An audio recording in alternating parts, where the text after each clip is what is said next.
Hello YouTube, hello, welcome everybody. You guys saw the video, you know what we're doing today. Today we're gonna be covering the FNAF Iceberg. It's gonna be a long video, so what we're gonna do is gonna cut it into 3 to 4 parts, depending how much we could take in. We will make the video scheduled pretty back to back so that there isn't a long period of time of wait for you guys.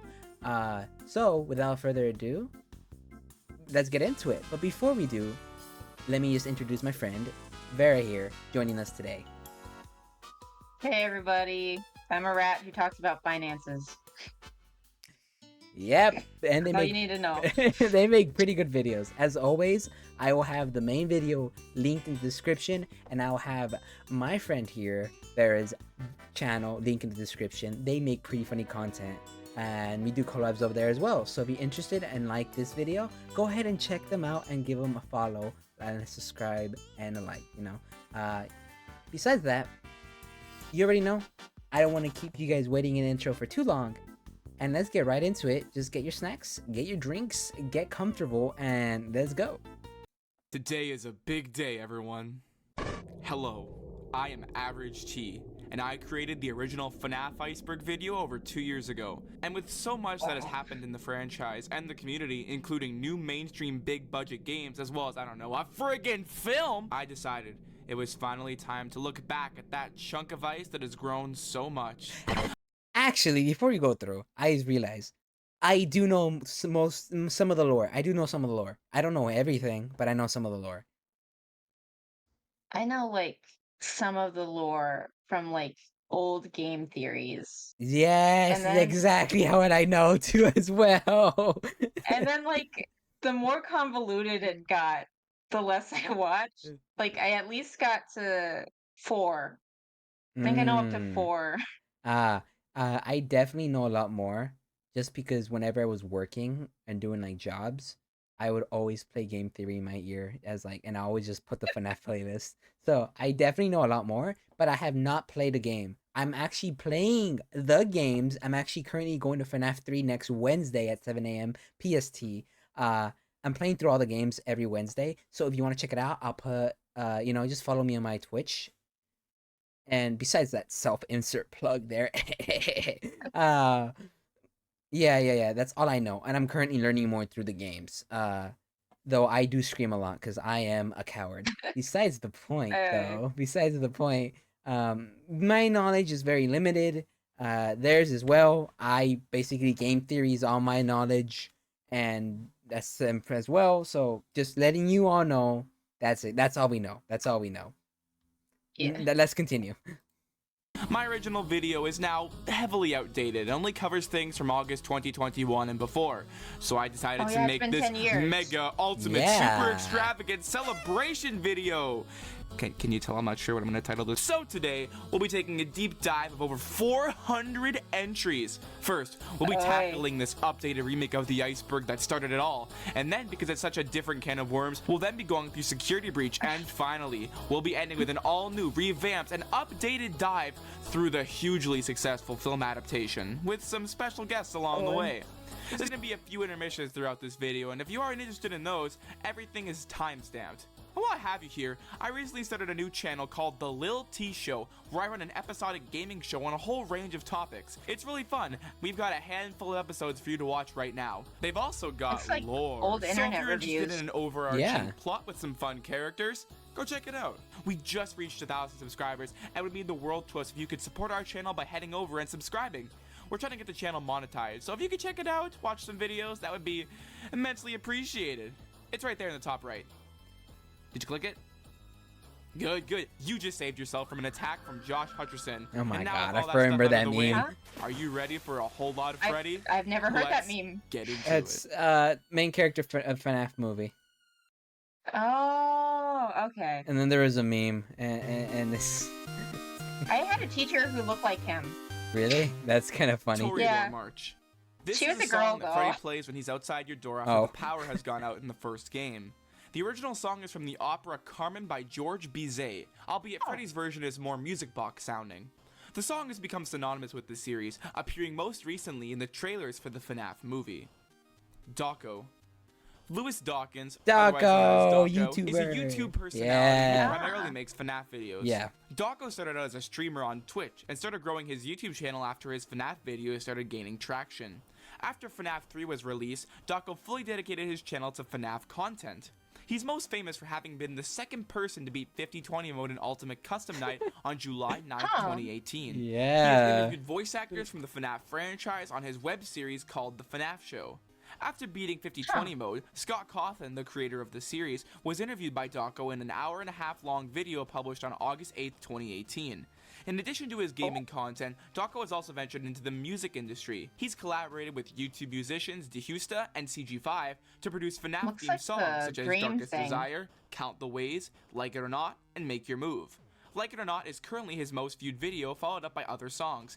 He's also collaborated with the brand Hex to make his own line of FNAF plushies, which are notable for being super high quality, and some of them even having magnets in them for props, such as I don't know if I call them cute. They're kind of creeping me with the eyes. Caroline this looking. Is referring to how in FNAF 1, the camera feed for the kitchen isn't working. Instead, it only has an audio feed, where you can hear pots and pans when Chica is in the room. Kitchen. Some have suggested that the kitchen is where Golden Freddy resides when he isn't attacking the player. However, this is purely speculation. Night 6 and 7. In most of the FNAF games, there exists a 6th and 7th night. Yes, with there the 7th do. night normally being a custom night where you can adjust the AI level of the animatronics. These nights are normally unlocked separately on the title screen after beating the 5th night. Fans find this ironic as the game series is called Five Nights at Freddy's, despite being there for a week. Map Pad. Map Pat and his descent into madness. Is the owner of the Food Theorist, Film Theorist, Style Theorist, and most famously, the Game Theorist channels. He is known for adding scholarly topics into video games until his FNAF series came along he's and retired made now. Piecing together the lore of the series. On January 9th, 2024, Matt Pat would announce his retirement from YouTube in a video titled Goodbye Internet. He would then release his final video on March 9th, 2024. This video featured a cameo from Scott Cawthon in the ending. Is he really gone though? Is he really gone though? I've been watching his GT lives a lot, where he just plays games live. Didn't he like? I swear I saw something like with Gravity Falls where he's getting involved or something. No, he literally in the video that I saw about that is literally looking at the book. He's like, well, I'm sorry, but you guys are on your own on this one. It's literally what his video is. He's like, oh yeah, I'm not helping you guys. This time you guys handle it. I'm not involved. So just trolling? Pretty much. He just said, I'm not helping you guys on this one. XOR. XOR, or simply known as Shadow Dee Dee, is a character from Ultimate Custom Night. She is a shadow version of Dee Dee with the name resemblance to Shadow Bonnie, being random letters. Can you pause it real quick? She appears on 50/20 mode. This is my my slight engineering background. XOR is a exclusive OR. It's if it. You know what? Let's just skip this. I'm just gonna go on about like bits and bytes, and no one wants to hear about that. Like I can talk super technically about the gates, but that's a bad idea. The point is, it's the name of a logic gate. You know, I don't even know what logic gate is, so you know what? They're important for computers. Okay, we're gonna just move on because I don't know. Yeah, just edit that. Sorry. No, I'm keeping it in. But it can summon 6 extra characters, those being Shadow Bonnie, Plush Trap, Nightmare Chica, Bonnet, the Mini Renas, and Lulbit. RWQFSFASXC, also known as Shadow Bonnie or RXQ for short, is a shadow counterpart of Toy Bonnie that appears within the FNAF series. His first appearance was in FNAF 2, where he would appear in the office, and when looking at him, he would crash your game. His most prominent appearance was in FNAF Special Delivery, where he's guarding the Shadow Remnant. Ian and Brayden. Ian and Brayden Cawthon are Scott Cawthon's children. Their exact ages are unknown, however, it was said by Scott they were young nearing the first game's release, and are at least teenagers at the release of Ultimate Custom Night, resulting in them being roughly in their early 20s.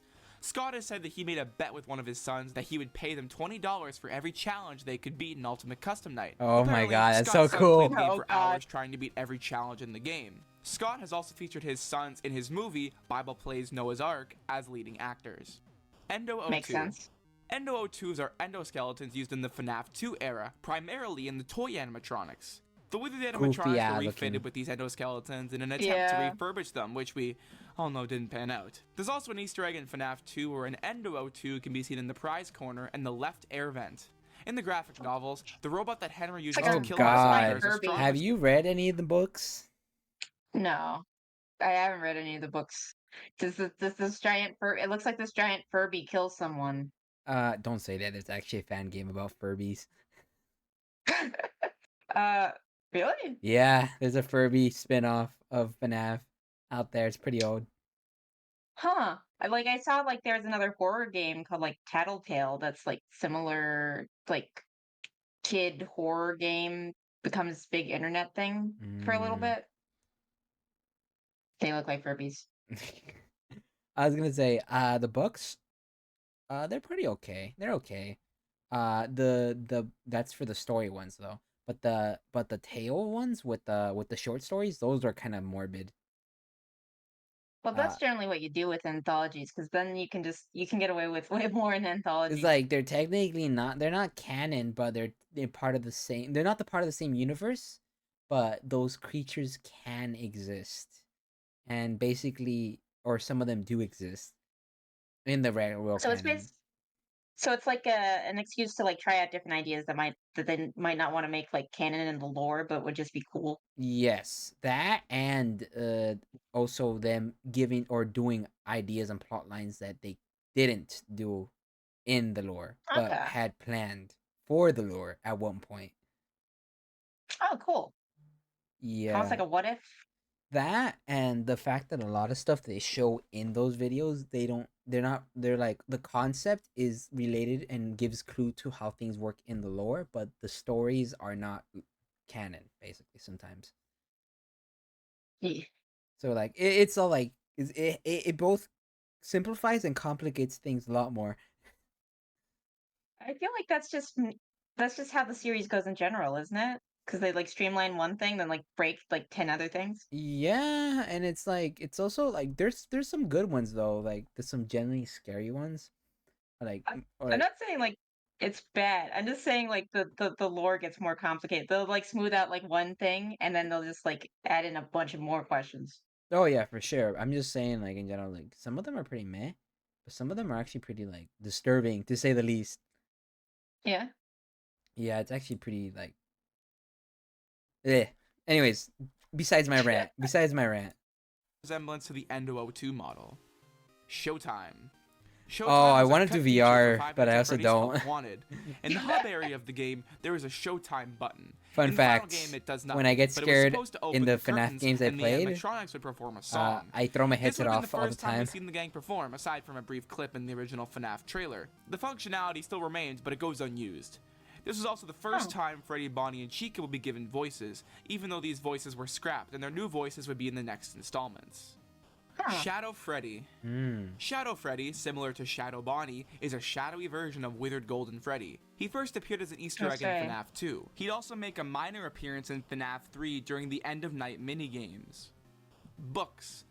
This refers to the numerous FNAF books. These books range from books to graphic novels to short stories. The original novel trilogy includes The Silver Eyes in 2015, The Twisted Ones in 2017, and The Fourth Closet in 2018, with graphic novel adaptations also available. The Fazbear Fright series is a collection of short stories. That's with each the one. Book containing 3. These Fazbear Fright stories are actually kind of disturbing. Those are the only ones I actually bought. They're like, oh, how do you even explain this? Actually, hopefully he covers it because like they're pretty good. Other notable publications include the Freddy Files, an essential guidebook that gets a lot of things wrong, and the Security Logbook, which offers interactive content. The series has expanded even further with the Tales from the Pizzaplex series inspired by Security Breach. Also noteworthy are the Fazbear Frights graphic novel collections and a new interactive Choose Your Own Adventure book series, set to release in September 2024, aligning with the franchise's 10th year anniversary. Markiplier. Yeah, Mark, Daddy Mark. Markiplier is a YouTube personality and gamer. He's been making Let's Play videos since May 26, 2012, and is one of a select group of YouTubers to have received a Diamond Play button. He has been named the King of FNAF as he was one of the first to beat 420 mode in FNAF 1.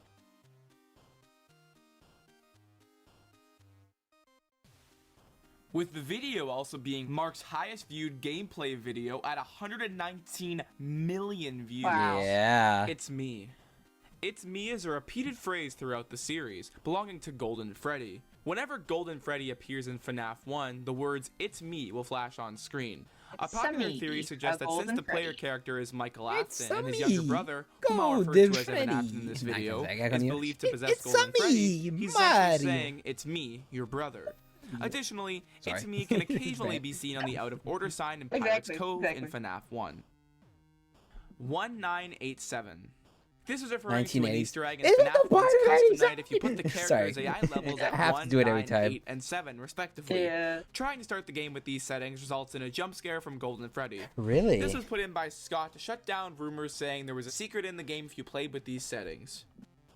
Scott Cawthon. Yes, the man himself. Scott Braden Cawthon is a game developer and the creator of the Five Nights at Freddy's series. He's developed many other indie games, although most of these can no longer be found on his website, scottgames.com.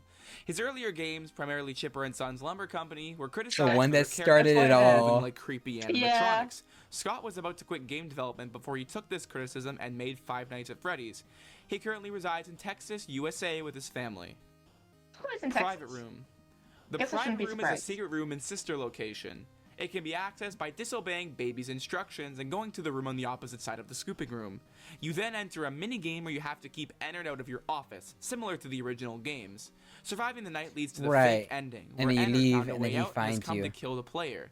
This, however, is non-canon and was only a fun mode thrown in. In the custom night update for Sister Location, the private room is used as the office for the mode. Nose honk.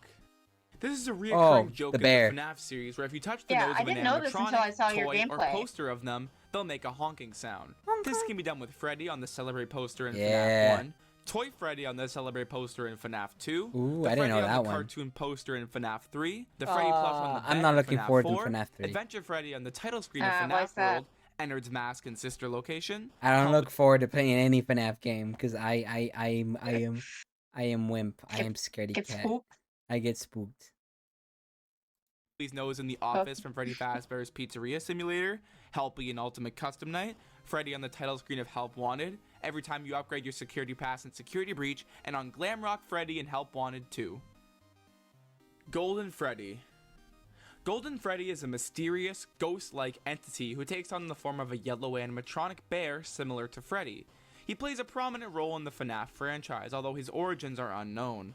One of the most popular theories is that he has the spirits of Evan Afton and Cassidy inside of him. But again, that's just the most popular theory, and I am in no way confirming it's correct. He is You gotta put that disclaimer in. Basically, what the general theory was, right, was that two souls are in this body. Huh. So he's kind of hard to move or something? So I think... Oh, no. So this model is based off of Springlock suit compared to the other ones that have exoskeletons. The same suit thing. Yeah. So because it's a Springlock suit, it cannot move since it has no exoskeleton to manipulate. Oh, okay. So the vengeful soul that's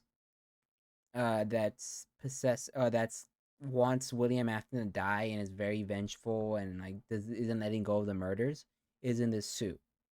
Whether or not it's two or just one soul, it's kind of in debate right now. Remains to be seen. But one person we do know died in the suit, which is the kid that died in FNAF 4 by getting his head eaten by the suit. Right. Thing is, people are theorizing, it's not confirmed or anything, but the biggest theory that everybody mostly runs with in the generic or the general is that there's another soul called Cassidy in the suit, which is the vengeful spirit that is keeping basically everybody here to kill William Afton, or it's seen later that, you know, Ultimate Custom Night, You know, kind of. I know a bit. That's a purgatory for William Afton, created by Cassidy. Okay, that makes sense. Instead of everybody moving on, he created that hell where everybody could torture that man because he's that much of a petty person or kid. Okay. Yeah, but none of that is confirmed. So comments, don't come at me. Appeared in every FNAF game up until Help Wanted, with a questionably canon appearance and special delivery. Leon Riskin. No idea what this is. Leon Riskin is a sound designer and the current composer of the music for the FNAF series, including FNAF World, Sister Location, Freddy Fazbear's Pizzeria Simulator, Ultimate Custom Night, Help Wanted, Freddy in Space 2, Security Breach and its DLC, Help Wanted 2, and the console and mobile ports of FNAF 1 to 4. The Bite of 87. More known than the Markiplier clip in the actual event itself, the Bite of 87 is a notable event in the FNAF timeline where an animatronic bit somebody, removing their frontal lobe. The animatronic who caused the bite was thought to have been mangled due to their broken jaw and jump scare animation where they look like they're going for the top of your head. I thought so too. As a result of the incident, animatronics were no longer allowed to wander around the building during the day. JJ, also known as Balloon Girl, is a minor character in the FNAF series. She's a different colored counterpart of BB with a currently unknown origin. She made the first appearance in FNAF 2 as an Easter egg where she would appear under your desk. Her adventure counterpart appears as one of the pilots in the Foxy Fighters minigame from FNAF World. Foxy singing. In FNAF 1, you can sometimes hear Foxy singing.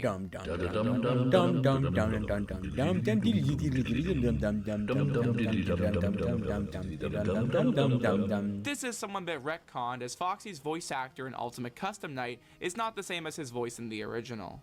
Halloween Update. The Halloween Update is a free update for FNAF 4 that was added on October 30th, 2015 for Halloween. This is the one I'm not looking forward to the most. Challenges and gives most things a Halloween theme. However, with the exception of Nightmare Freddy and Nightmare Fredbear, all of the Nightmare animatronics are replaced. Jacko Bonnie replaces Nightmare Bonnie, Jacko Chica replaces Nightmare Chica, Nightmare Mangle replaces Nightmare Foxy, Nightmare Yon replaces Nightmare, and Nightmare Balloon Boy replaces Plush Trap and the Fun with Balloon Boy minigame in between each night. The Living Tombstone. They look better.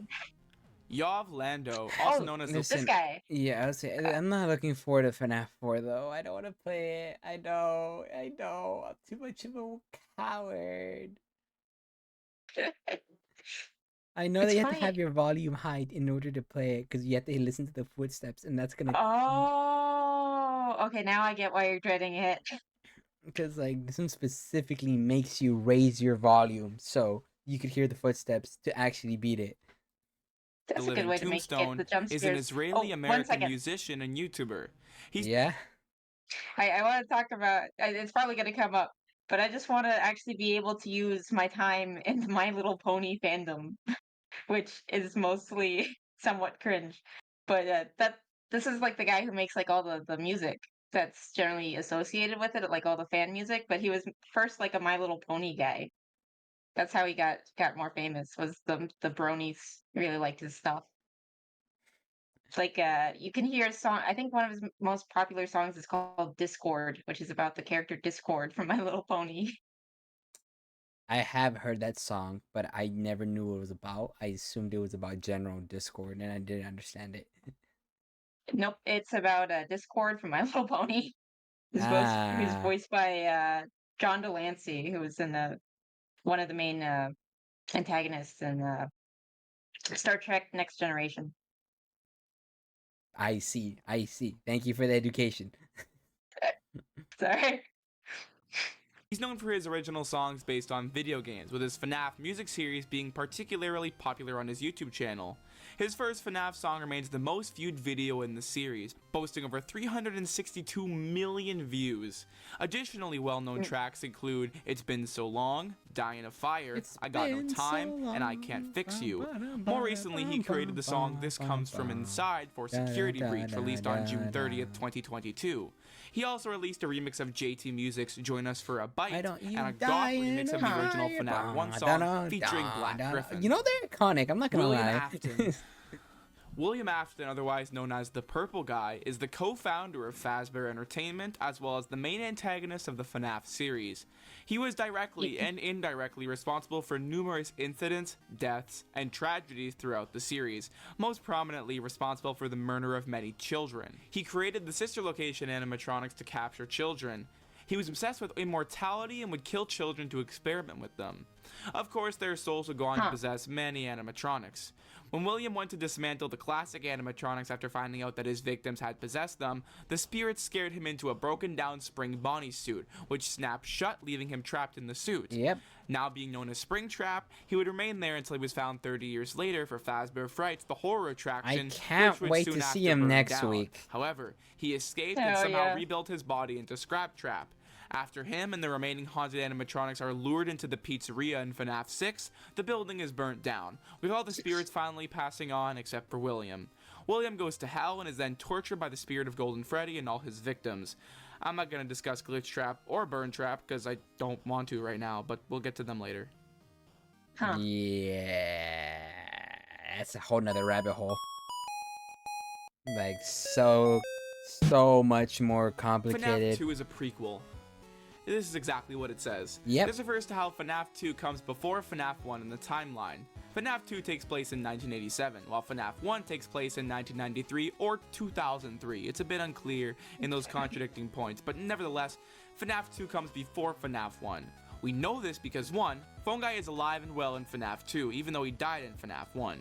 And 2, the withered animatronics are later refurbished into the classic animatronics from FNAF 1. Marionette versus Puppet. This is referring to the debate of whether this animatronic is called the Marionette or the Puppet.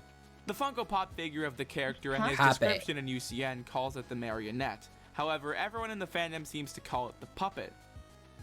Endo01 looking at the camera. This is referring to an Easter egg in FNAF 1, where the endoskeleton in the back room will suddenly activate and look into the camera. There's not much else to say about this. Toxicometer. This is a scrapped gameplay mechanic from FNAF 2. It was presumed to appear when you put on the Freddy head. The Toxicometer can still be found in the files of the game, yet it goes unused. Chipper and Sons Lumber Co. Chipper and Sons Lumber Co. is a construction RPG produced by Scott Cawthon before FNAF.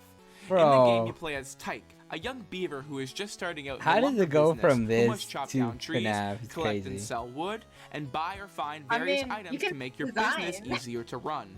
This game was also pitched to Steam Greenlight, but was pulled a day later after Scott received harsh criticism regarding the art style and how the characters looked and moved like animatronic mascots. Look at him. These same critiques were later used to make the series we know it today. He'd be terrifying if he's close up to you. The FNAF series has had many troll games, in part due to Scott being a bit of a prankster. The first being FNAF 3's troll game, which he released claiming that he had been hacked and that he might as well just release the final game. The game, however, was just a reskin of one of his previous games, There Is No Pause Button, with the lead character having a Freddy head. He also said that Sister Location was becoming too mature and that he wanted to fix it. To compensate for this, he released the mature version while saying the real version would come out in a few months. This mature edition was actually just a reskinned version of one of his previous games, being Sit and Survive. He's made more following the same premise, but these are his most notable. I see. Scott drama. I see. In June 2021, Scott Cawthon faced significant controversy due to his political donations to primarily Republican politicians, including former President Donald Trump. This led to backlash in the FNAF community, particularly among its LGBTQIA+ members. Scott defended his actions by stating that he supported the candidates he believed could best run the country and did not apologize for his political beliefs, emphasizing his rights as an American citizen. He also mentioned his stance as a pro-life Christian Republican.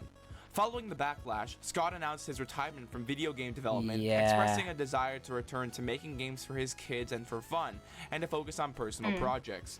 He planned to pass the oversight of the FNAF series to Steel Wool, ensuring the continuity of the franchise while stepping back from its direct management, as well as still being behind the FNAF movie and the FNAF novel series. Death minigames. These are minigames that have a chance of appearing after dying in FNAF 2. They take the style of 8-bit Atari-style games, which tell the underlying story of the series. These minigames were in my run-through, I actually only got one minigame. Ah. Just one. And that means that you didn't die too much, hopefully. I only died in the first night once, and then I made it a 9-5, and then I died like I'd say 6 times in total. It's maybe each one is uh for like a specific night, and again, it encourages you to play multiple times. Yeah, listen, man. It's called Five Nights at Freddy's. I did my 5-night shift and then left, with my paycheck and my resignation paper, okay? I was not there for any more nights, okay? That's fair. My chat hates me for it, but it's in the title. 5 nights at Freddy's. 5 nights I survive at Freddy's. I am done. Fair enough. Purple guy, who we later know as William Afton. Some of the most notable being the Give Gifts, Give Life minigame, where the puppet puts the souls of the missing children into the classic animatronics, Take Cake to the Children, where William Afton murders Charlie Emily outside of a Fazbear establishment, and many other story-related events. Jim Sterling. Jim Sterling is a YouTuber and game critic. I don't know. Critiqued Scott's game before FNAF, that being Chipper and Sons Lumber Company, for having characters that resemble creepy animatronic mascots. We all know that Scott took his ammunition and made FNAF.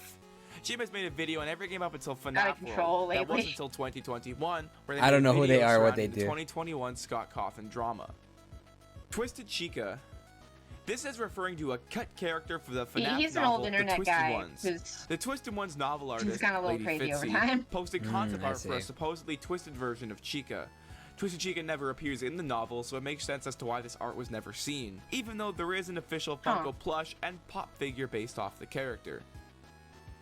Well, you gotta make that merch. Let's say monetize. Kira Breed Risley is a novelist, screenwriter, and playwright.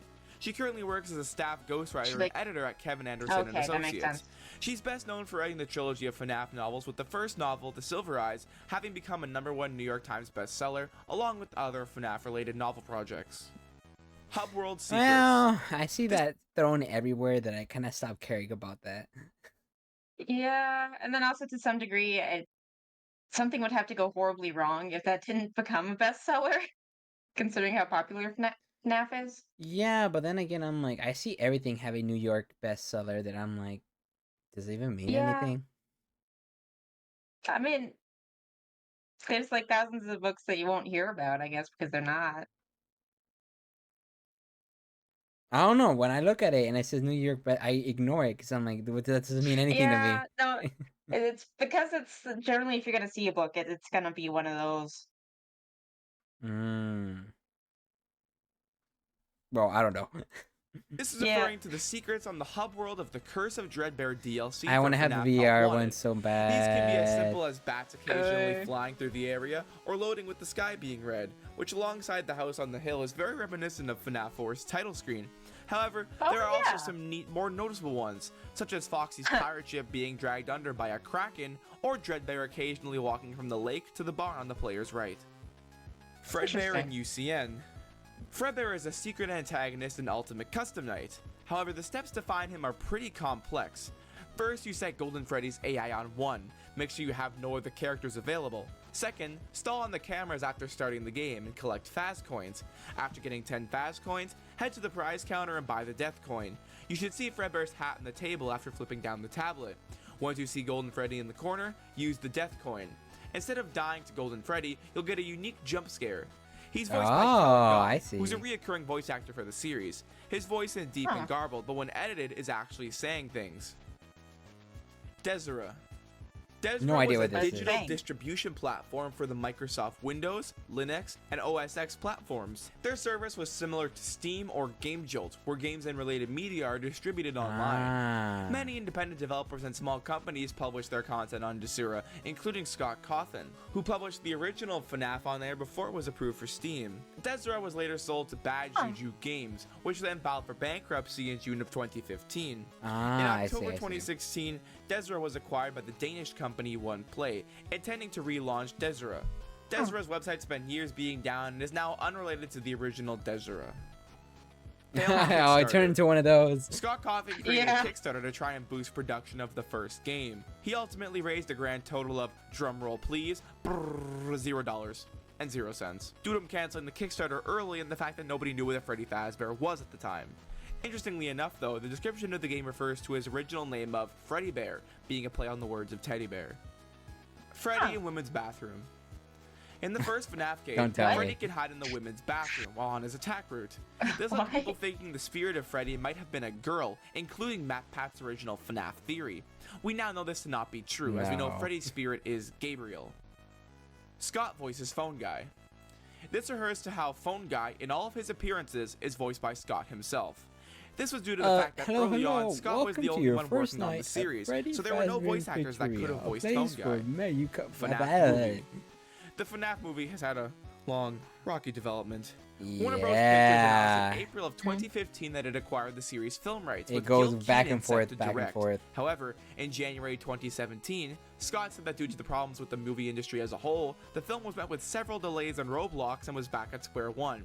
Then in March of that year, Scott tweeted a picture of a director's chair with the name Freddy on it with the Blumhouse Productions logo in the background.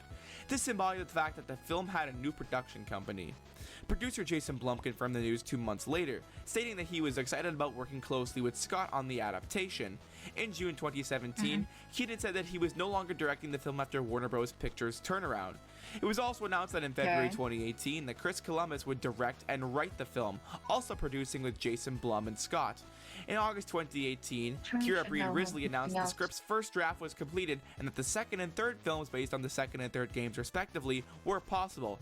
That month, Jason Blum tweeted that the film was planned for a 2020 release. However, in November of 2018, Scott announced that the film script had been scrapped and the film would be further delayed. In June 2020, Jason Blum said in an interview that the film was in super active development and that it's moving rapidly forward, but he didn't want to put a timeline on it just yet.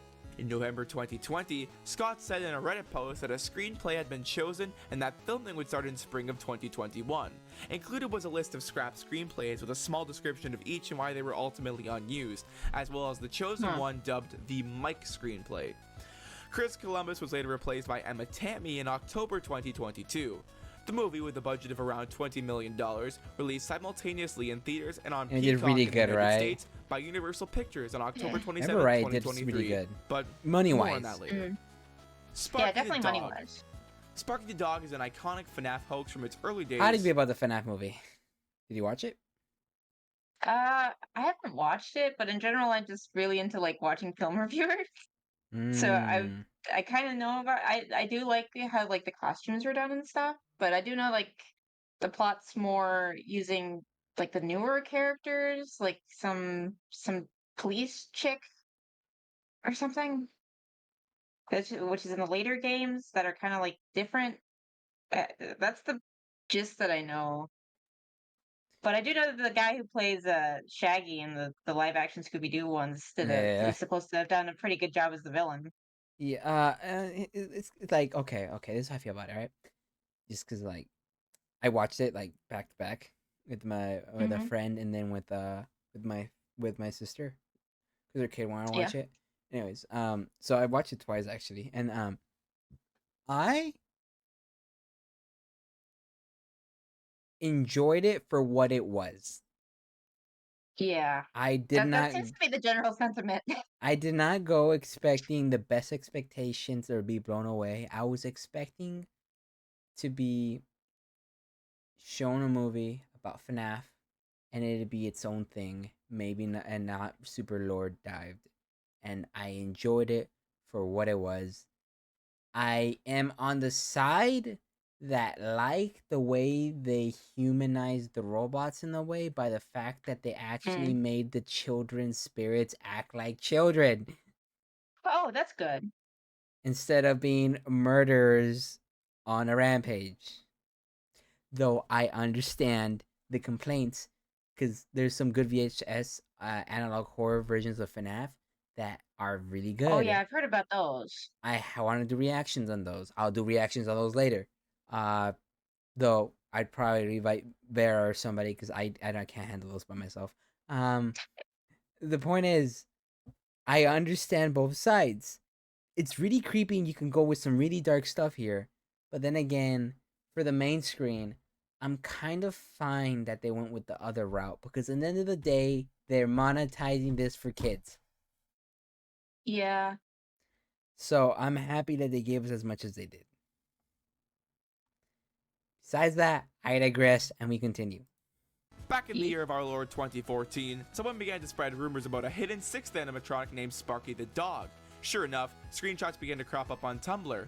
Reportedly, Sparky was broken, only had one arm, and would never attack the player, only appearing occasionally in the backstage doorway. However, it was eventually revealed as a hoax by its creators, Tumblr users Cordela Bear and Nugan, with all the screenshots being photoshopped.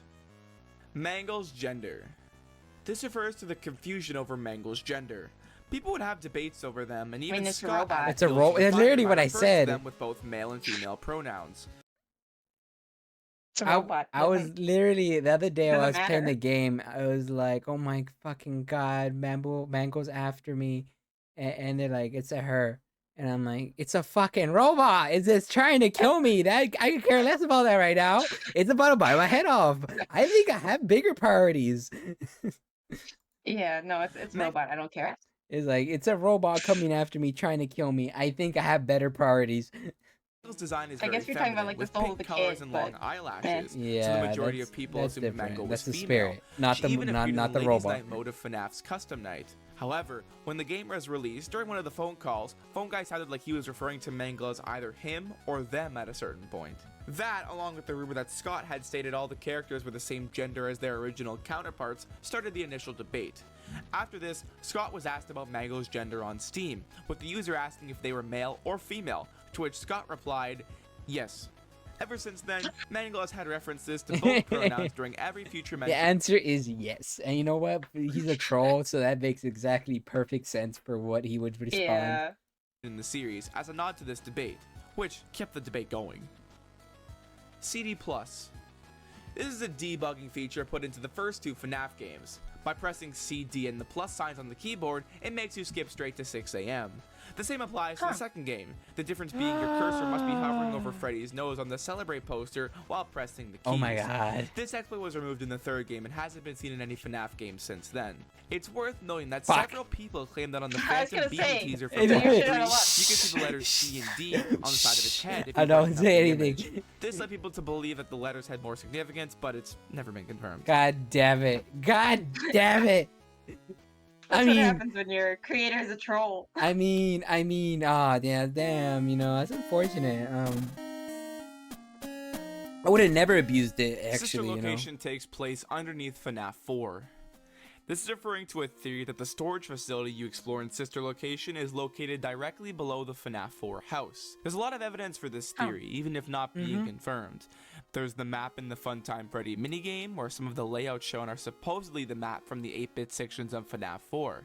In the private room, if you type 1983 into the keypad, the 3 monitors will show different views of the bite victim's room. This can all be explained away by the fact that William Afton, who owns the FNAF 4 house, was just monitoring I agree his with kids this in their theory. house I while think it's working. true. Obscure graphics. Obscure graphics refers to sprites throughout the series that are never fully seen in the game but can only be seen fully in the files. Some examples include Springtrap's walking animation in FNAF 3 where his legs don't move, or in UCN when some of Balloon Boy and JJ's features are missing. Plush Trap Prize Jump Scare. This refers to how on rare occasions when earning a prize and help wanted, you'll be jump scared by Plush Trap. You'll be sent to the game over screen, but the stage will occur and will still be counted as beaten. As far as I know, this Easter egg can only occur once per save file. NFTs. NFTs, otherwise known as non-fungible tokens, are unique digital tokens that represent ownership of a specific digital item and have raised environmental concerns due to the high energy consumption associated with their creation and transaction. In May 2021, Scott Cawthon became embroiled in controversy when it was disclosed that he had licensed FNAF NFTs to the company Wax. This revelation triggered backlash from the fanbase, who voiced concerns over the environmental impact, viewing it as contrary to widely held environmental ethics.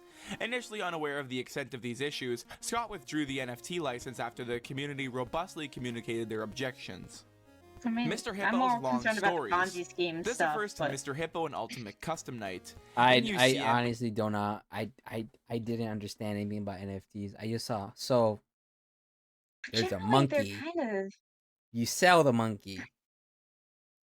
You make money from selling the monkey. There you go. That's all I know.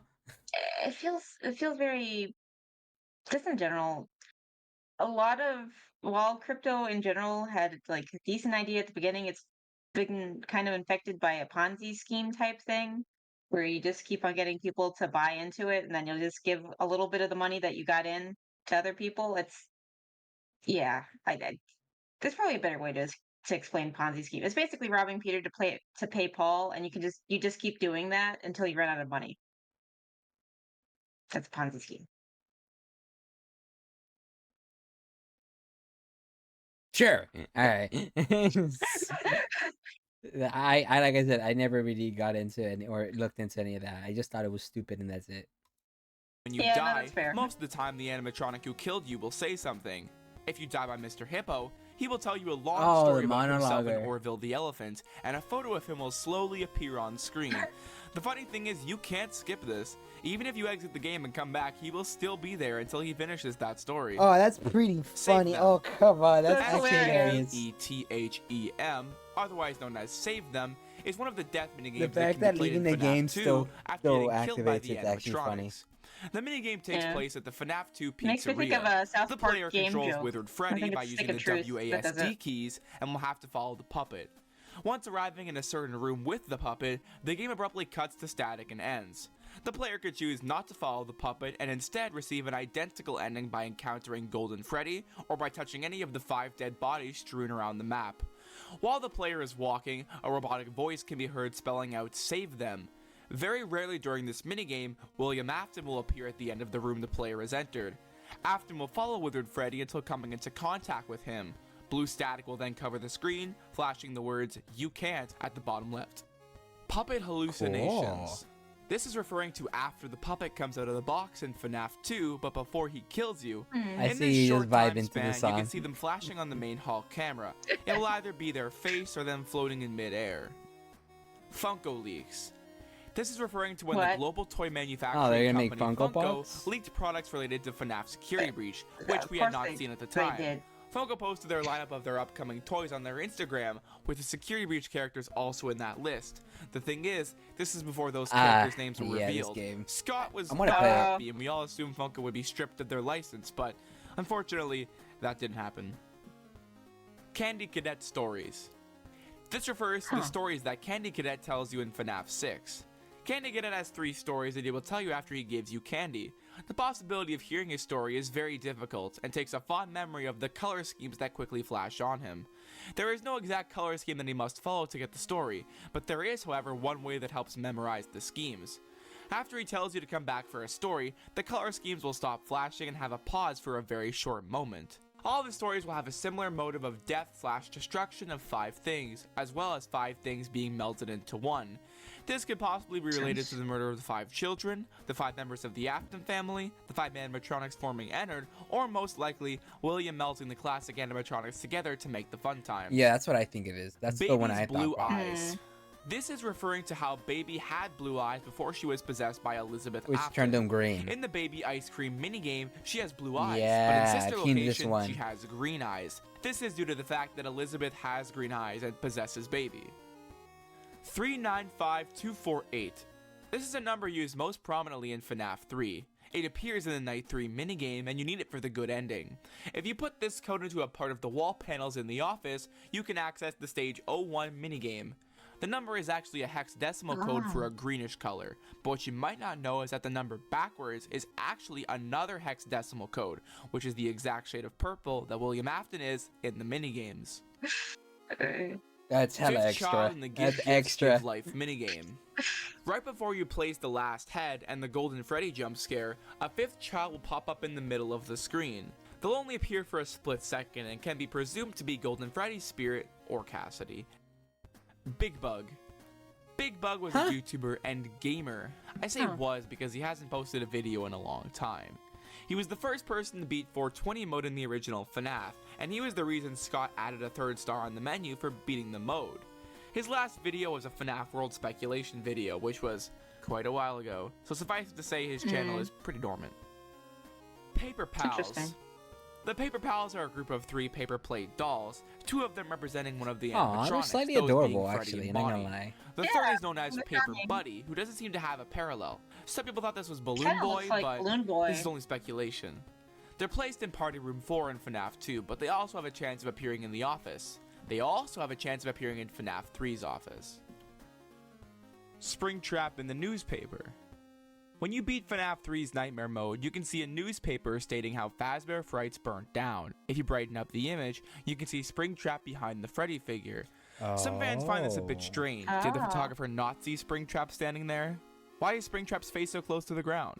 Why can his face only be seen while brightening up the image if he's so close to the Freddy figure? There's a lot of really weird problems with this, but let's not dwell on it. Handprint on Freddy's face. This is referring to a supposed handprint on classic Freddy's face. Fans feel this has something to do with the supposed rules where Rule 6 is don't touch Freddy. Some people thought that this handprint was supposedly from the victim of the bite of 87, meaning that Freddy caused it. However, this was speculation and is most likely not true. Yeah. Fazbear Fanverse Initiative. The Fazbear Fanverse Initiative is a collaboration by Scott Cawthon with creators of popular FNAF fan games. Described by Scott as a giant collaboration involving several fan game creators, this ambitious project was designed to enrich these fan-made franchises by providing financial backing and offering opportunities and wider distribution, including paid Steam releases, console and mobile ports, and merchandise. The lineup for the fanverse includes Five Nights at Candy's 4 by Emil Ace Mako, another entry in the long-running fan series. The Joy of Creation by Nixon. Pop Goes Evergreen by Kane I want to Carter, play the Joy of Creation, but I am also genuinely terrified. Verse includes Five Nights at Candy's 4 by Emil Ace Have you seen Joy of Creation? Another entry in the long-running fan series. The Joy of Creation it looks very I have to show you. The fan art are like not the fan art, the concepts. I have crippling depression. Nixon. Pop Goes Evergreen by Kane Carter, a reboot of the original Pop Goes game. One Night at Flumpty's 3 by Jonachrome, the final installment of the also long-running fan series. And Five Nights at Freddy's Plus by Fiznom, a reimagining of the original FNAF game. In October 2021, the first fanverse game, One Night at Flumpty's 3, created by Jonachrome, was released. Shortly after, a twitlonger exposed that Jonachrome had been involved in an inappropriate relationship when he was 26 with a teenager. Both Jonachrome and the woman, now an adult, addressed the situation on Twitter. He then announced he would take a break from the internet and has not been seen since. Kane Carter has recently said that according to what he's heard, Jonachrome has been receiving professional help and is in a better position now. On July 29, 2023, during a live stream of the Ruin DLC for Security Breach, Fiznom made comments that sparked controversy, compounded by a tweet he posted afterward calling the experience boring. This tweet provoked responses from the community, including a critical tweet from Golden Rabbit, otherwise known as Alex, who remarked about how FNAF Plus would be similarly boring. This led to Fiznom's fans sending Alex threatening and graphic messages. In response to the harassment, Fiznom jokingly asked his followers to send him death threats instead, and issued a non-serious apology linked to a Rickroll. Alex attempted to show Fiznom the severity of the threats received by him by contacting him under a different account and providing evidence of the threats, but Fiznom responded by liking the tweets and then blocking Alex. The controversy escalated, resulting in Fiznom's removal as the publisher on the Steam page for FNAF Plus on August 2nd, 2023. He was also banned from the game's forums. His contact information was removed, and any mention of him were erased from the FNAF Plus Twitter account. By August 4th, 2023, Fiznom addressed the controversy in a video, confirming his dismissal from the Fazbear Fanverse Initiative and announcing his decision to step back from the Five Nights at Freddy's series and the public sphere as a whole to focus on personal projects and mental health. Following this, FNAF Plus was removed from the Steam store, and Fiznom deleted several of his fan games from his account, including A Shadow Over Freddy's, Steven's Game, Porkchop's Adventure, and Fred Y2 P1223R1A from his account. There are much better videos that go way more in depth with these topics, so if you're interested, go and check those out. Since then, we received many other updates about the fanverse, primarily from Kane Carter. Five Nights at Candy's 4 has received loads of teasers. Five Nights at Candy's Fur, a pixelated spin-off game, has been announced, as well as numerous candy plushies and figures by Funko, Hex, and U2's. The Joy of Creation, initially starting slow due to Nixon's legal obligation with another horror game called Dark Deception, but since then has been giving several updates through his social media, such as the new Ignited designs and even a gameplay demo, as well as the U2's figure and plushies. It was also announced that a demo of the Joy of Creation's remake will be released during the FNAF 10th anniversary in August of 2024. Oh, he planned that ahead? Released on July 1st, 2022, with underwhelming commercial sales but rave reviews as it became the highest rated FNAF game on Steam at a 97%. My Pop Goes, a spin-off retro LCD-style game, was also released, as well as Pop Goes Evergreen getting several teasers, as well as several plushies and figures by Funko, Hex, and U2s. Rare boot images. This is referring to images that can appear when you boot up the second or third game. In the second game, Withered Freddy appears rarely when starting the game. Withered Foxy appears rarely when starting a night, and Toy Bonnie appears rarely when dying. In FNAF 3, you can see 3 images of Springtrap pulling back his mask to reveal William Afton's corpse inside. Yeah. Toy Chica in Office. Similar to how Toy Bonnie appears in the office in FNAF 2, Toy Chica was also intended to, even having a new render for it. It ultimately went unused, but fans have added it back into the game. Lady Fitzy. Amashi Segavatari, known online as Lady Fitzy, was an official artist for the FNAF franchise hired by Scott Cawthon. Alongside artist Pinky Pills, she contributed artwork for the novel trilogy and various other FNAF books, as well as Freddy Fazbear's Pizzeria Simulator, Ultimate Custom Night, Freddy in Space 2, Security Breach, and other projects. However, her tenure with the franchise became overshadowed by various controversies. On May 8, 2019, Lady Fitzy made transphobic comments by referring to a fellow artist as a creature and misgendering them. Later on February 28, 2020, she dismissed gender identities in a subreddit argument. Following these incidents, she was temporarily banned from a subreddit. She issued an apology, attributing her behavior to cultural differences and personal ignorance about gender identities, while also mentioning her struggle with Crohn's disease. Lady Fitzy's fanfiction about the FNAF universe, particularly her portrayal of the Purple Guy, drew controversy for its graphic and disturbing content. The fanfic included graphic and disturbing imagery and descriptions, with the most popular example being one of the missing children's death scenes, where it goes into great detail about the murder and abuse of one of the children. This led to significant criticism and death threats towards the artist. In her apology post, Lady Fitzy admitted to getting carried away in depicting the character's twisted nature, acknowledging the fanfiction's undertones but denying the inclusion of child abuse scenes. In February 2023, grooming allegations were made against her where an individual it keeps getting worse as a minor. Lady Fitzy denied these allegations, stating that they were defamatory and that she did not recognize the accuser. Lady Fitzy also faced criticism for her past membership in certain DeviantArt groups and for creating Nazi-themed artwork. She explained that her involvement in these groups and her creation of such artwork were part of an edgy phase during her younger years. She expressed regret and stated that she had distanced herself from the sub and distanced herself from such content. On February 28, 2023, Scott Cawthon commented on a subreddit megathread stating that Lady Fitzy no longer creates artwork for the FNAF series. He condemned sexual scenarios involving children in any form, including fan art and fan fiction, emphasizing that such content has no place in the FNAF universe. He acknowledged that Lady Fitzy regrets her past actions and wished her well for the future. As a result of these controversies, Lady Fitzy was banned from the subreddit, with no current plans for her reinstatement. That spiraled out of control. It started simple and then it's just like, oh.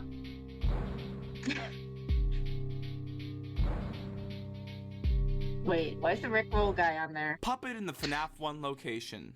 In FNAF 2, when you first boot up the game, as well as at the end of the second, third, and fourth night, you'll have to watch these dreamlike cutscenes. In the cutscenes, you play as classic Freddy in the FNAF 1 location with Bonnie and Chica beside and they stare at you sometimes. In the final cutscene, Bonnie and Chica are looking at you, and the puppet is following your head movements. As you all know, the puppet wasn't in the first game. However, he would exist story-wise, so it makes sense that he could be there.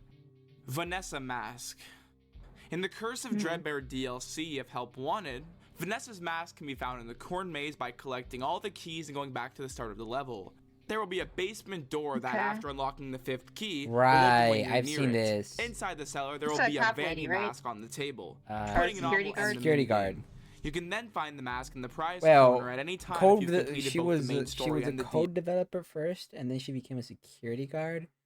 Because if I remember right, she was taken over mentally by yeah, because she's like possessed or something. Yeah, she's like possessed or controlled by a digital imprint copy of Springtrap's consciousness. It's not Springtrap, it's a copy of him. Oh, okay. And that's where the villain comes out right now. I think it's the Mimic. As far as I'm aware, I'm not sure, right? I could be wrong. But basically, the Mimic is also basically, I think, like another version of Springtrap, or the prototype for the learning algorithm that eventually became a version of Springtrap, I or I something like guess that. because I'm not exactly sure. I mean, if the original villain like kind of died in the first game, so I guess there's figuring out how to go from there can be interesting. So I guess this makes sense.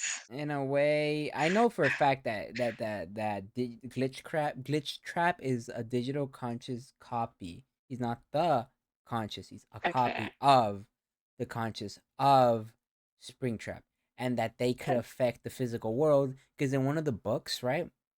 Mm-hmm. I'm there's no way to explain this and make sense, but a coder was was exploring code, and basically, in the end, somehow got infected by the code, and the guy, yes, guy, gave birth to an animatronic because through his stomach. It literally ate his way out from his stomach and then left him for dead through the game. It is very hard to explain, but you're not even gonna bother explaining. But it's one of the stories. Okay. Okay, so Alien happened. Basically, point is that shows that the digital stuff can affect us in the IRL. I wasn't expecting the series to be so sci-fi. You know, the new times, technology, all that. Paranoia, you know, you gotta fit in with the cool kids. So, you know, they had to pick a Yeah. relevant topic. And, you know, that's what they went with. It's a little bit convoluted, but, you know. Yeah, it seems pretty. I'm gonna say it's complicated. DLC. You can get special dialogue by looking at the Glitch Spring Bonnie plush while you can hear Glitch Trap. You can hear what Vanessa is saying in response. 5th power usage bar in FNAF 1. If you close both doors, turn on one of the lights, and go on the cameras, a 5th power bar will pop up for a split second before disappearing. This is because the light turns off after you put the camera up. Fredbear and Friends 1983. In the nightly minigames from FNAF 4 on the television in the living room, sometimes a show called Fredbear and Friends will appear. The show apparently had Fredbear, Foxy, Bonnie, Chica, Freddy, and maybe Spring Bonnie. He doesn't appear on the show and screens, but he does appear normally alongside Fredbear, so I'm not overly sure. Withered Bonnie's white eyes. This refers to how in FNAF 2, Withered Bonnie's eye color is inconsistent. His eyes are usually red except for in Party Room 1, the left air vent, and weirdly enough, the title screen, in which case they are white. Some fans have speculated that this is either because the light is shining really brightly, making them appear white, or this is being done by the spirit inside of him, similar to how Freddy and the other animatronics can have glowing eyes when appearing ghostly. My friend who created this Iceberg, Natter John, thinks it's because his eyes are red when he goes into attack mode, i.e. when he sees Jeremy, like when he's in the hallway or in front of him in the office. It's a pretty good theory, and I do believe this is the most likely reason. Button inconsistencies. This refers to how Balloon Boy and Nightmare Fredbear's buttons constantly change colors. They're either black, white, or one of each. Unlike Withered Bonnie's eyes, there is no explanation at all for this. Lives. This is referring to a cut mechanic from the first 3 FNAF games. In the early gameplay footage shown on Scott Cawthon's YouTube channel... Don't even say that. That's opening a rabbit hole to a whole other topic. Because there's a book that covers that, actually, what these are. That they're actually see-through plastic animatronics. Because those get brought up in the twisted ones, right? And that they have this illusion disc on their thing that twists your minds to see them as illusioned, the horrible version animatronics that we see here. And that's what the kid's seeing. That, or Dream Theory, which is the other thing that is way more convoluted, an entire different lore video, and I think outdated. Oh my gosh. Everything's a rabbit hole. Yes. You can see a Stickman graphic along with a number 1. In the second and third games, the Stickman appears in the files alongside this Lives graphic. Smike. No idea who this is. Otherwise known as Smike, is a Canadian gaming YouTuber who made many how-to, facts, theories, and top 10 style videos based on FNAF. Smike's channel started in 2011, mostly consisting of Skyrim how-tos and quick playthroughs.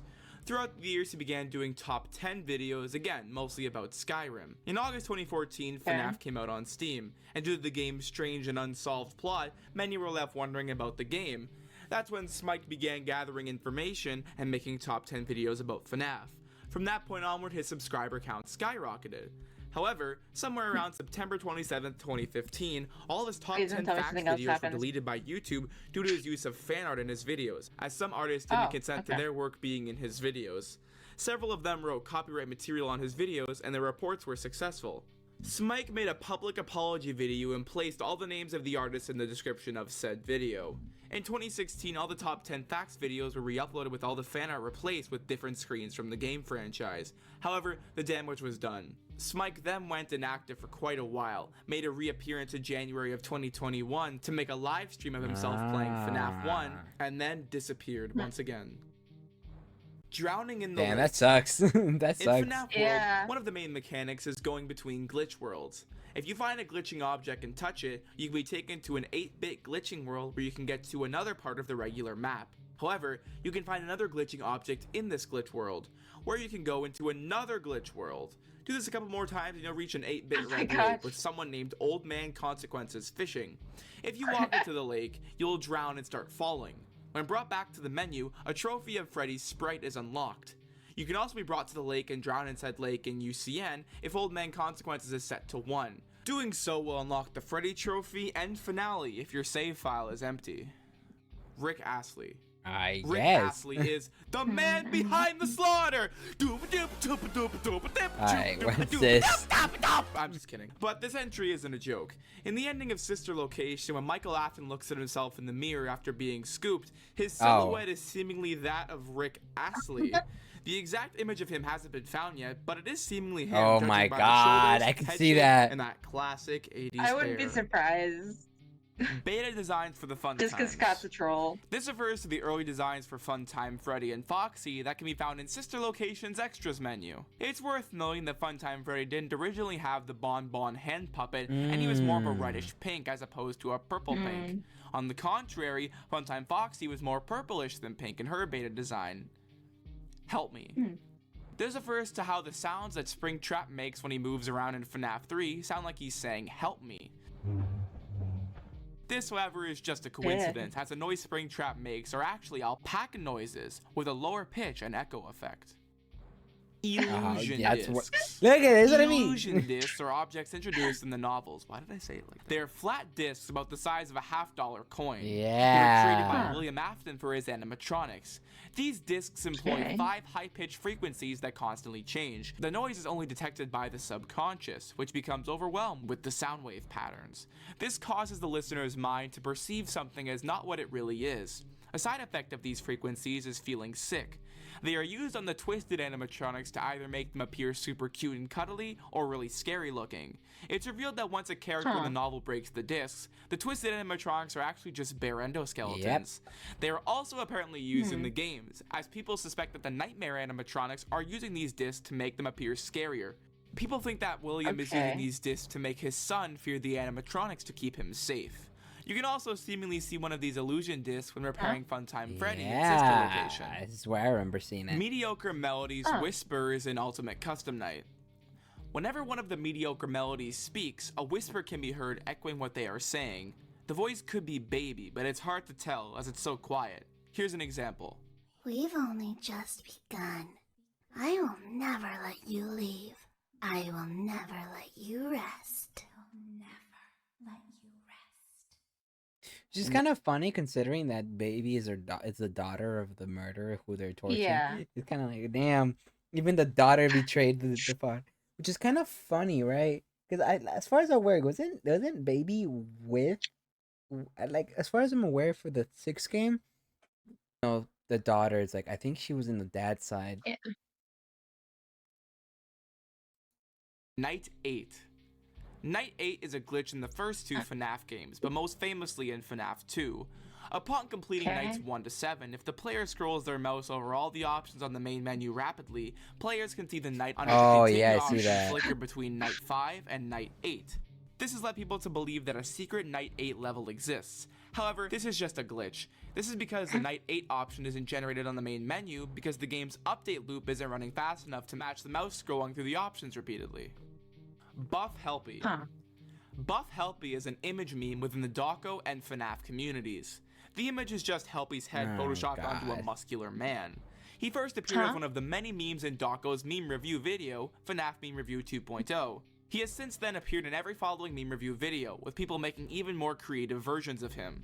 What's the point of that? Yellow Bear. I don't know. Yellow Bear was Golden Freddy's original name, as shown by the files of the first game. The first use of the name Golden Freddy was by Markiplier, and since then, it has supposedly stuck. The first canon appearance of the name was FNAF 2's Custom Night. Jack Black.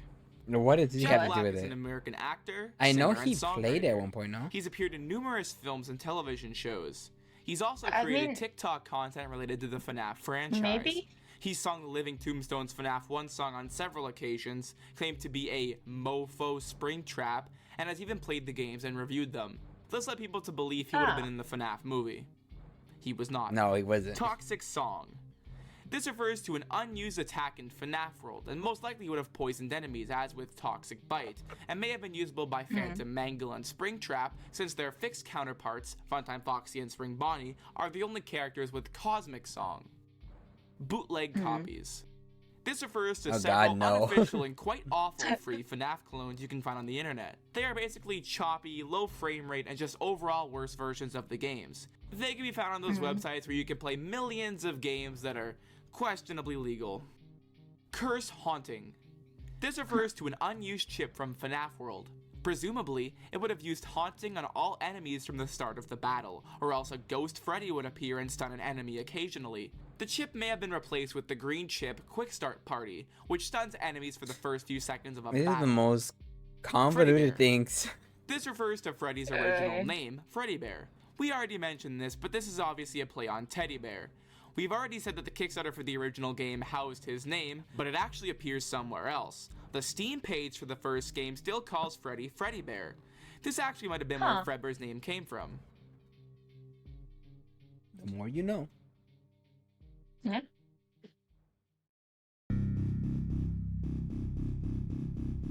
I wonder how these are, like, categorized. Purple Bonnie. Not sure. This refers to common misconceptions that Bonnie is purple.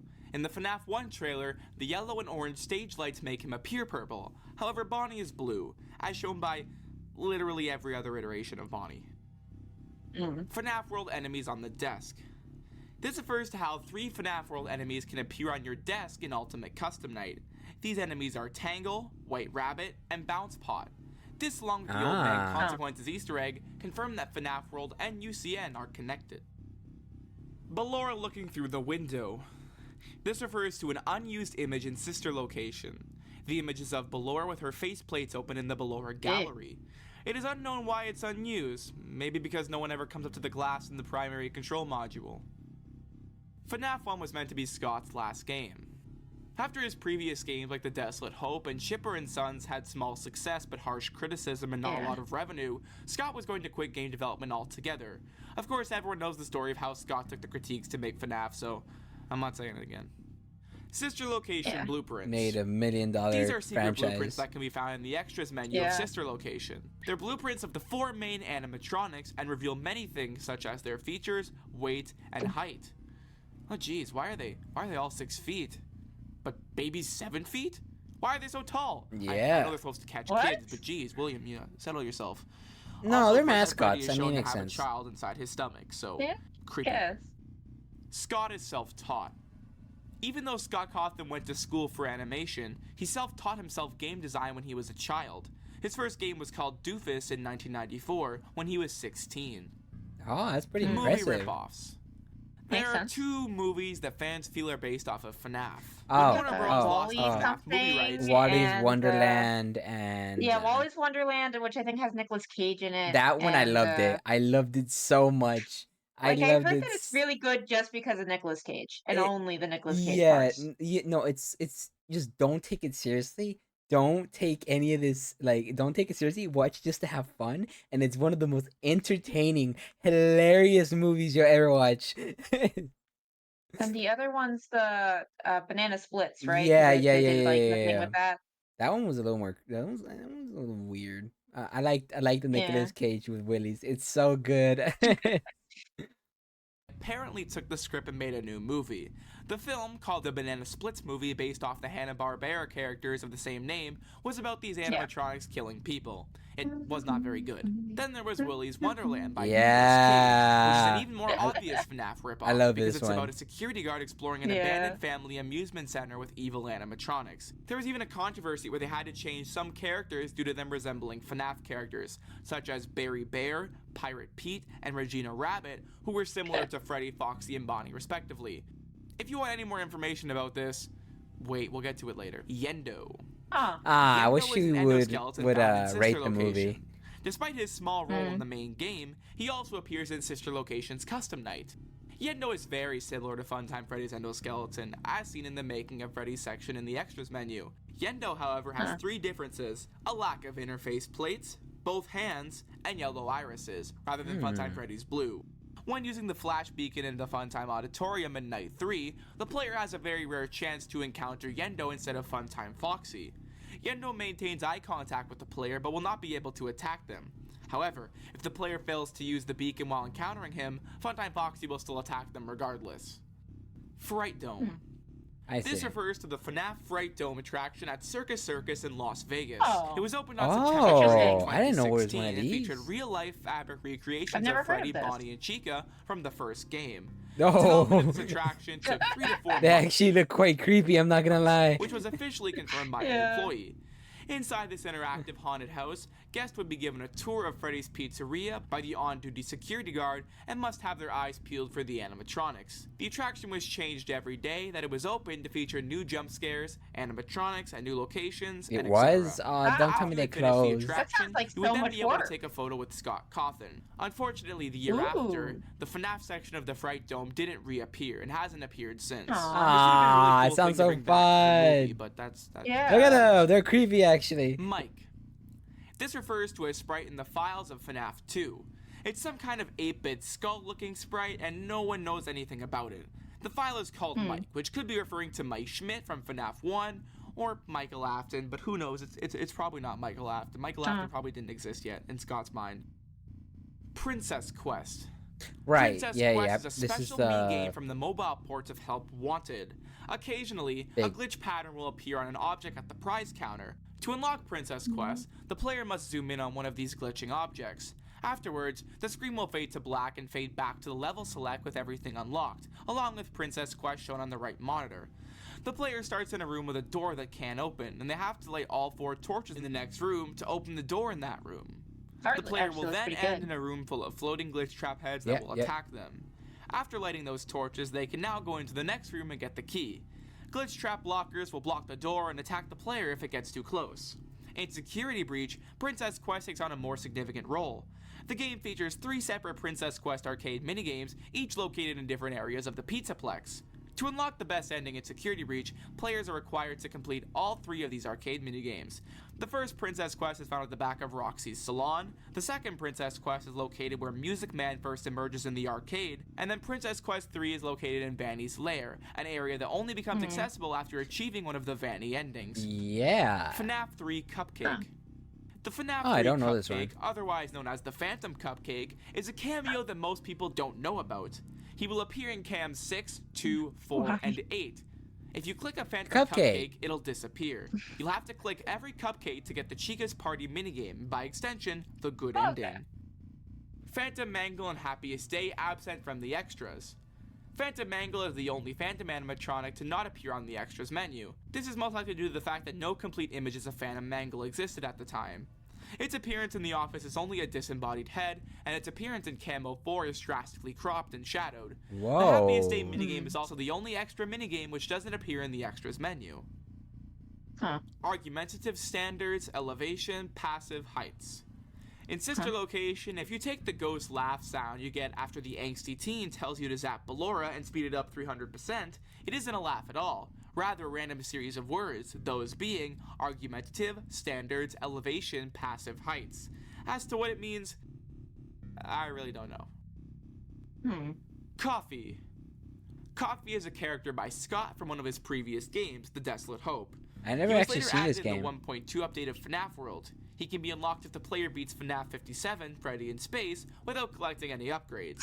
He has a coffee machine that carries a coffee pot with handle attached. He has 2 arms and 2 legs attached to it, an eye with 4 prongs on the top to resemble eyeballs, as well as a long antenna on the top of his head. Pretty interesting His most recent design, appearance is honestly. in Help Wanted, where he can appear as an Easter egg.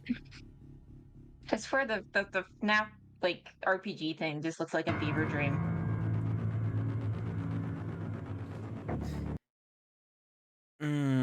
Cocomelon? You want to do one more layer, or this? You want to stop here? I'm good with one more. One more? All right, And then one we'll more. and then we'll be about halfway through this section. All Based right. on like what it looks like. All right, one more. BB laughing Cocomelon. This Oh, refers to a video showing that in the children's show God. Cocomelon, a child can be heard laughing the same laugh that Balloon Boy uses. This is because Balloon Boy's laugh is a stock sound effect. Camera flipping. Okay. This refers to a glitch in the first game.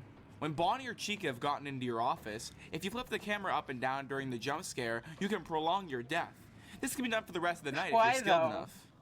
Mini Rena That's fell out. actually that's cool. why. This refers to the theory that on Bellora's extra menu screen, the mini Rena's hands and feet correspond to the letters spelling out baby. I can kind of see it, but the right leg on the last one isn't used on the Y, even though the right leg is used on the other letters. That's So, I mean, convenient. I can kind of see it, but it also kind of feels like a stretch. Bon Bon in the vent. This refers to a teaser for Sister Location's custom night. In the teasers, a Biddy Bab and Bon Bon can be seen crawling in the vent. However, Bon Bon doesn't appear in the vent during the finished custom night. Okay. Roxo1987. Ooh. Roxo No idea who this 1987 is. is a YouTuber and editor. You might not know his name, but you definitely know his work. He created the Great Puppet Hoax, Shadow Bonnie Jump Scare Hoax, and most famously, the Purple Guy Animatronic Hoax. He's made many fake hoaxes and other FNAF-related videos. However, 3 years ago, Gaslighter. he went inactive. That was until recently when he began posting YouTube shorts relating to the Purple Guy Hoax animatronic. Glad to see he's back. UCN Original Roster. This refers to cut characters from Ultimate Custom Night. These characters were Adventure Endo 01, The Freddles, Bucket Bob, Number 1 Crate, and Mr. Can Do. The Freddles became a part of Nightmare Freddy, and Bucket Bob, Number 1 Crate, and Mr. Can Do were combined into Trash in the Gang. Huh. Lulbit Cutting Mask. corners, probably. This refers to how in Sister Location, the Endo mask in the primary control module will sometimes be replaced with a Lulbit mask with glowing eyes. Oh. FNAF 3 map is Anim Dude. This I don't know what refers to that how is. you take the FNAF 3 map and flip it upside down. It resembles Scott Cawthon's avatar, Oh. Ennard's eyebrows. This refers to the fact that sometimes Ennard is missing his eyebrows. They appear most of the time, like in his jump scare animation. However, in the extras menu of Sister Location, his early UCN photo, and even the Funko action figure, Ennard's missing his right eyebrow. It's unknown why this happens. Cut voices. This is referring to the scrap voices planned for Freddy and Toy Bonnie in Ultimate Custom Night.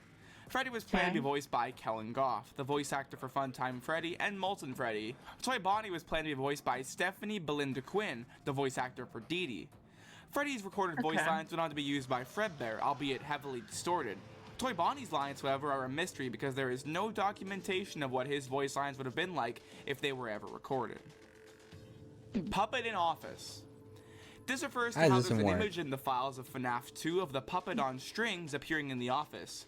It was most likely cut because the puppet only appears in the prize corner and then jumps out of the hallway. Yeah, There'd the be no hallway point for him jump. to appear in the office. Big scare. Epic Surfing Vids. I hate the Epic fucking... Surfing Vids is a YouTuber. Besides, and I was gonna rant hoax about extraordinaire. how much I He's hate made Puppet, so but many never FNAF mind. hoaxes and edits, such as the Balloon Girl jump scare, security cameras in FNAF 4, and the list goes on and on. However, his most famous hoax was the mysterious purple figure video. He hasn't posted in 7 years though, so his channel is dormant. Bonnie running. This refers to how in the FNAF 1 trailer, Bonnie can be seen running. This could have been just for the trailer Kinda to not show stupid. Foxy Kinda yet, wonky looking. or this could have meant that Bonnie could have been the one running instead of Foxy. We'll never know. It kind of takes away from the FNAF tension a little bit Foxy if you and see it FNAF like 2. jogging like that. This refers to a teaser released on Scott's website in the lead up to FNAF 2. It shows a purple curtain with Foxy and Mangle behind it. This could have meant that Foxy would have been in FNAF 2, however, this is most likely false. It's either because he wanted the original Foxy in the teaser as to ease people into the new game with new designs, or he just didn't have the Withered Foxy model ready yet. The beta Nightmare Fredbear and Help Wanted trailer. In the Help Wanted trailer, Nightmare Fredbear appears for a split second, and when he does, his colors are wrong, and seemingly that of Nightmare Freddy's. This was, however, most likely an error. Autobiography of a Yogi. Autobiography of a Yogi is an autobiography of Paramahansa Yoganda, first published in 1946. In FNAF 1, during Night 5's phone call, a reverse section of this autobiography can be heard. Why?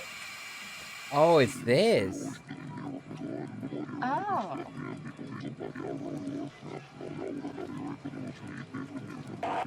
But does it explain anything? It might. I mean, I don't know. Is it just for funsies? Does it mean something?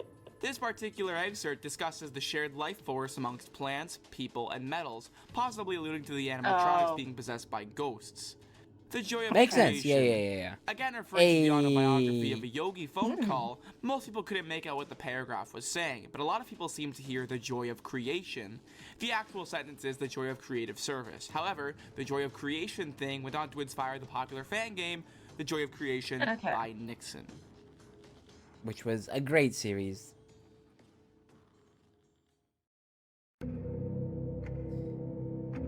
Okay, we've reached the hour mark. So I think this is where we're gonna go ahead and call the first video. So far, it's been pretty good. I definitely will make more of these just because this is actually, well, we started it, might as well finish it. Yeah, true. There's definitely a lot of things that I didn't know on this. Yeah. I am very curious how they're supposed to be organized, because I can't quite find a pattern. Me neither. I think it's just going from more obscure to more obscure, but then again, half the stuff on the top is already obscure enough, so I don't really know how to. Yeah, and then like some of the stuff wasn't like super obscure, or could kind of be the same thing of like, oh, it was gonna be his last game. It was, people were making fun of his designs. Then he decided to make this thing. And I then don't know. some of them are just artists and their bad history. Yeah, basically. Because anyone who's kind of tangentially related got into an issue. Yeah. Well. That was our reaction to, we'll say part 1 of the Ultimate FNAF Iceberg, deep dive. We'll do part 2, obviously. Well, and if you enjoyed, don't forget to like, subscribe, hit that notification bell, and do not forget to follow my friend Vera here. They make very good content as well. Besides that, don't worry about it. Don't worry about it. Besides that, if I got anything wrong, feel free to correct me in the comments, though I will be taking half the comments like a grain of salt because of how convoluted this storyline is. You're probably wrong as well. Just saying, if MatPat was wrong half the time, you can be wrong half the time. I don't want to hear it. Besides that, I'll see you guys next time. Don't forget to check my other content out, my streams, and my socials. Besides that, hope you guys have a great day, and I'll see you guys next time. Bye-bye. Stay weird.